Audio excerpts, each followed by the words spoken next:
மேற்கு வங்கத்தில் புதியதாக அறிமுகப்படுத்தப்பட்டுள்ள அன்னபூர்ணா யோஜனா திட்டத்தின் கீழ் தகுதியான பெண்களுக்கு மாதம் 3000 ரூபாய் உரிமை தொகை வழங்கும் திட்டம் வெற்றிகரமாக தொடங்கப்பட்ட நிலையில் முதற்கட்டமாக 28,05,000 பெண்களுக்கு அவரவர் வங்கிக் கணக்கில் பணம் வரவு வைக்கப்பட்டுள்ளது.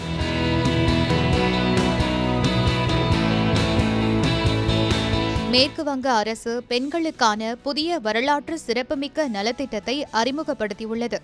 அன்னபூர்ணா பண்டார் என்ற பெயரில் அறிமுகமாகியுள்ள அன்னபூர்ணா யோஜனா 2026 திட்டத்தை முதலமைச்சர் சுவேந்து அதிகாரி ஹவுராவில் உள்ள மாநில தலைமை செயலகம் நபன்னாவில் அதிகாரப்பூர்வமாக தொடங்கி வைத்தார்.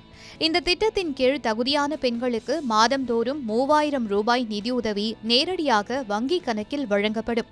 இதன் தொடக்க விழாவில் மேற்கு வங்க முதலமைச்சர் சுவேந்து அதிகாரி மற்றும் பெண்கள் மற்றும் குழந்தைகள் மேம்பாட்டுத்துறை அமைச்சர் அக்னி மித்ரா பால் ஆகியோர் 5 பெண் பயனாளிகளுக்கு நிதியுதவி காசோலைகளை நேரில் வழங்கினர். முதற்கட்டமாக தகுதி வாய்ந்த 28,25,769 பெண்கள் இத்திட்டத்தின் கீழ் அங்கீகரிக்கப்பட்டுள்ளதாக அறிவிக்கப்பட்டுள்ளது. தொடர்ந்து தகுதியான பெண்கள் பதிவு செய்ய அடுத்த 90 நாட்கள் அவகாசம் வழங்கப்பட்டுள்ளது. அரசு சார்பில் முழுமையான உதவி வழங்கப்படும் எனவும் அன்னபூர்ணா பண்டார் திட்டத்தில் பயன்பெற 25 முதல் 60 வயது வரையிலான பெண்கள் விண்ணப்பிக்கலாம் என்றும் ஆளும் அரசு மேற்கு வங்க அரசு சார்பில் தெரிவிக்கப்பட்டுள்ளது.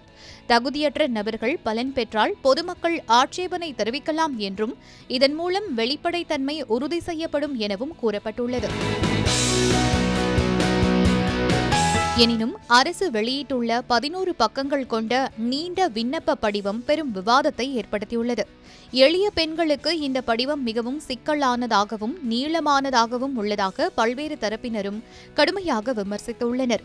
இந்த விமர்சனங்களுக்கு மத்தியிலும் தகுதியான அனைத்து பெண்களுக்கும் நிதியுதவி சென்றடைய அரசு உறுதியுடன் செயல்படும் என்று அதிகாரிகள் தெரிவித்துள்ளனர். இத்திட்டம் மேற்கு வங்க பெண்களின் பொருளாதார சுயசார்பை வலுப்படுத்தும் என்று எதிர்பார்க்கப்படுகிறது. குறிப்பாக கிராமப்புற மற்றும் நடுத்தர வருமான குடும்பங்களை சேர்ந்த பெண்களுக்கு பெரும் நிவாரணமாக இந்த 3000 ரூபாய் அமையும். மேற்கு வங்கத்தில் தேர்தல் வாக்குறுதியை உடனடியாக நிறைவேற்றியதன் மூலம் பாஜக அரசு பெண் வாக்காளர்களுக்கு நம்பிக்கை அளித்துள்ளது. அடுத்த 3 மாதங்களில் எத்தனை புதிய பயனாளிகள் இணைகிறார்கள் என்பதை பொறுத்து இந்த சிறப்பு திட்டத்தின் வெற்றி அளவிடப்படும் என்று தெரிவிக்கப்பட்டுள்ளது.